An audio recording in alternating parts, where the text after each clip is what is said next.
Bonjour les tourneurs, bienvenue dans mon atelier. Alors ça sert à rien avec un torticolis, ça travaille pas, ça travaille très mal.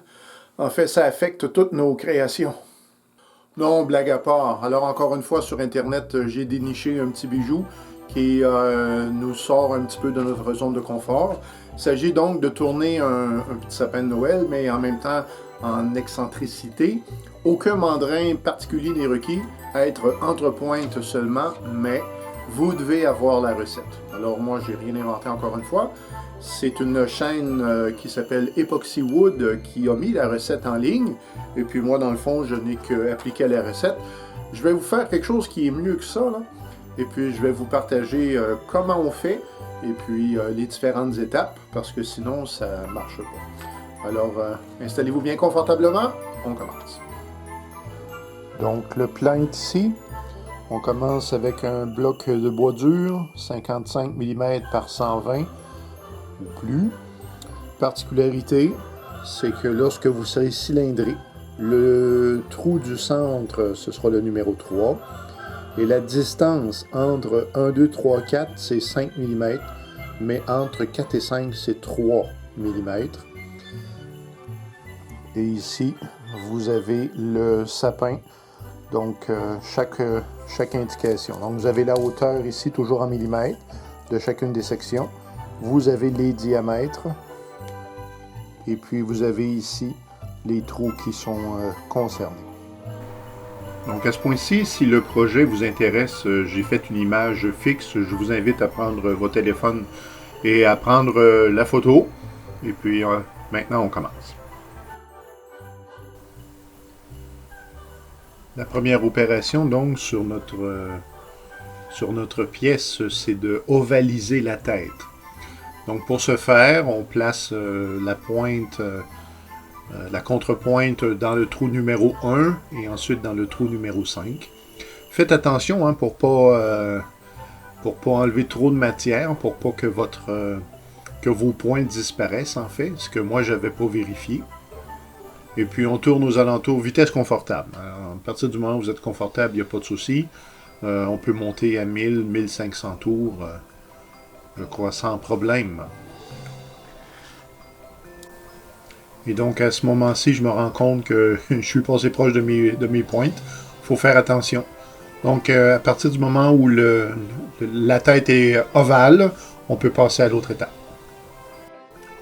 Donc, il faut dire que la tête a été remise au centre, dans le trou numéro 3. Et là, dans le fond, ce que je suis en train de faire, c'est de préparer les distances. Alors ici, c'est par en bas, en fait, à gauche, c'est le pied qui va être dessiné. Ma pièce, elle n'a pas tout à fait, je crois qu'elle était de 90 mm, elle ne respecte pas totalement le plan. Alors pour chacun des étages du sapin, j'enlève des poussières de millimètres là, pour essayer d'arriver à un résultat intéressant. Mais en même temps, j'en profite pour dire que c'est l'œil hein, qui a toujours le dernier mot. Voilà. Donc, on est en train de rejoindre les 35 mm pour le pied du sapin.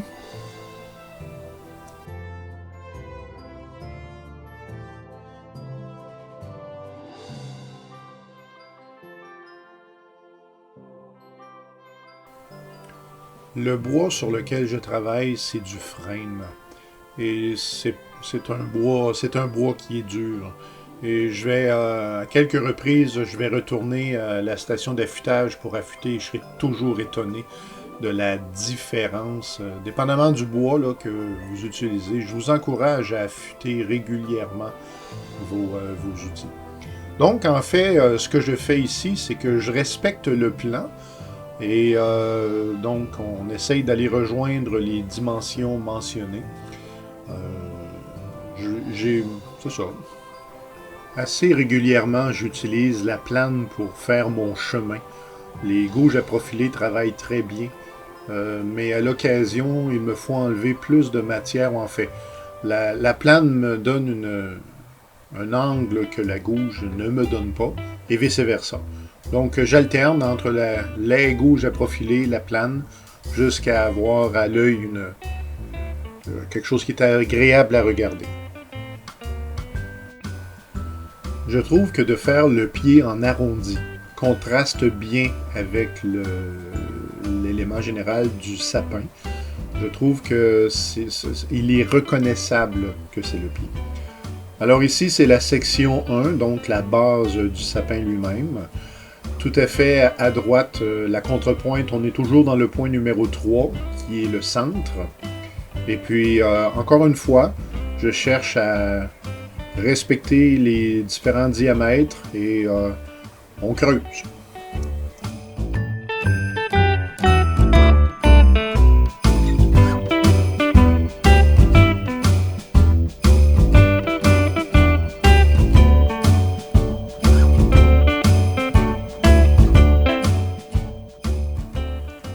Alors, je suis prêt à passer à la deuxième section du sapin. Et puis là, on commence à travailler en excentrique. Donc, la section 2 se fait avec le trou numéro 2. Et faites pas comme moi, là. Surveillez bien vos choses pour ne pas vous tromper de trou. Et puis, lorsqu'on tourne en excentrique, eh bien, évidemment, on va commencer à couper de l'air un peu. La vitesse, là, c'est difficile pour moi, encore une fois, de donner toujours les vitesses. C'est celle avec laquelle on est confortable.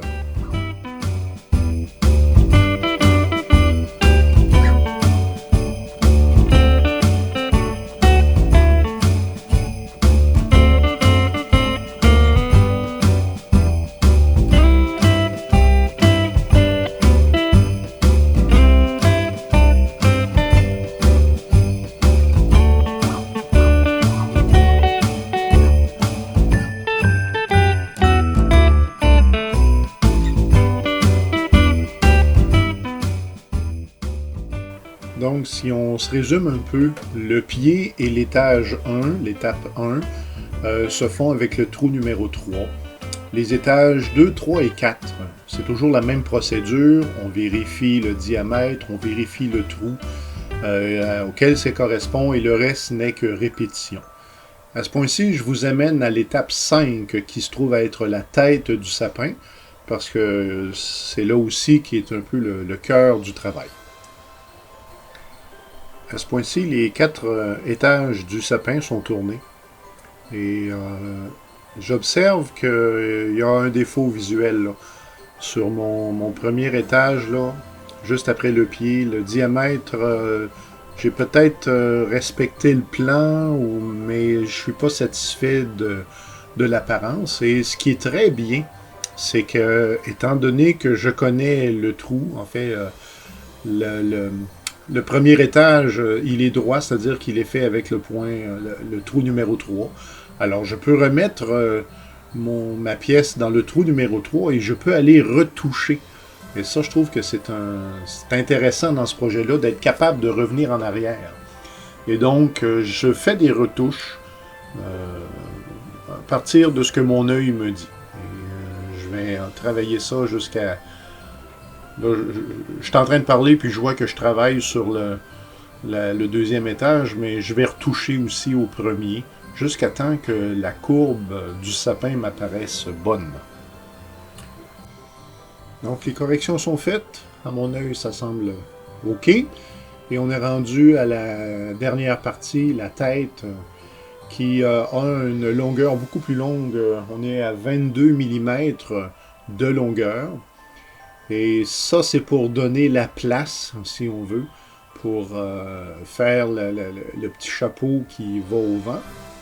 Et puis, fait à noter, sur le plan, il n'y a pas de diamètre concernant là, le chapeau. Alors, c'est vraiment à l'œil, c'est votre œil qui détermine. Et puis, voilà. Sinon, la procédure reste la même, mais à ce point-ci, on est vraiment décentré. On est sur le trou numéro 5 et là on va couper beaucoup d'air, mais ça se fait quand même bien.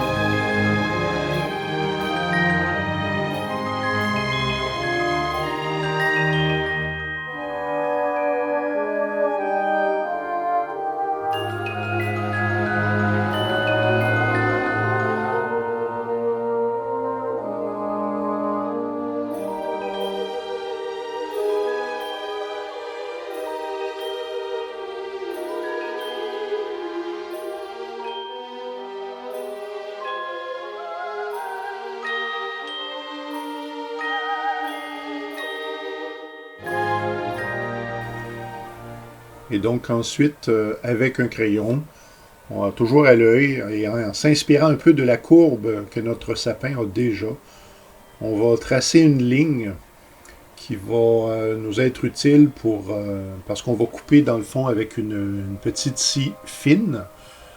Et après ça, on va aller au ponçage. J'ai une ponceuse stationnaire que vous avez peut-être déjà vue, ma ponceuse orange. Mais ça ne me tentait pas de démantibuler tout le mécanisme pour en installer un autre. Alors j'ai eu cette idée d'utiliser un manchon, le plus petit, et de mettre une mèche à l'intérieur pour ensuite aller à la perceuse à colonne. J'étais très fier de moi. Et puis, c'est une façon de faire, ça peut se faire. Mais après ça, j'ai eu l'idée, ben, tant qu'à faire ça à la perceuse à colonne, aussi bien aller autour, et puis autour à bois, ça va, c'est bien mieux. Donc, là ici, il s'agit de poncer et de sculpter, si on veut. Et pendant que j'étais autour en train de faire la forme de mon chapeau, je me disais que, bon, avec des feuilles tout à fait ordinaires de papier sablé, on pourrait tout à fait faire des serpentins et avec un goujon de bois ou autre, on pourrait absolument se faire des cylindres de grosseur variée. Ça serait vraiment intéressant. Autre détail aussi que j'aime bien, c'est justement mon petit bloc de crêpe qui permet de nettoyer le papier en chemin. Et donc, vous avez l'idée, c'est d'aller au mieux possible donner la forme voulue. Et puis, ensuite de ça, je vais installer des ponceuses que j'ai utilisées, que j'ai fabriquées il n'y a pas si longtemps. Je vous montre ça. Alors, j'utilise un papier 220 et étant donné que mon système est monté sur éponge, je trouvais que c'était même mieux que mon petit rouleau. Et puis, voilà. Donc, vous avez l'idée du ponçage. J'ai pas mis d'huile ni aucun produit sur le bois. Je suis simplement allé passer à la meule Beal, Tripoli et White Diamond. J'ai pas mis de cire non plus. C'est un objet décoratif et déjà, il brillait naturellement. Quoique, c'est sûr que une cire de carnauba ne nuirait pas pour l'illustrer. Eh bien voilà, tourneur, un projet dans le vent. Merci d'avoir visionné. Merci aussi à la chaîne Wood Epoxy d'avoir publié la recette. Et puis, du plaisir, beaucoup de plaisir. Merci d'avoir visionné et on se revoit une prochaine fois.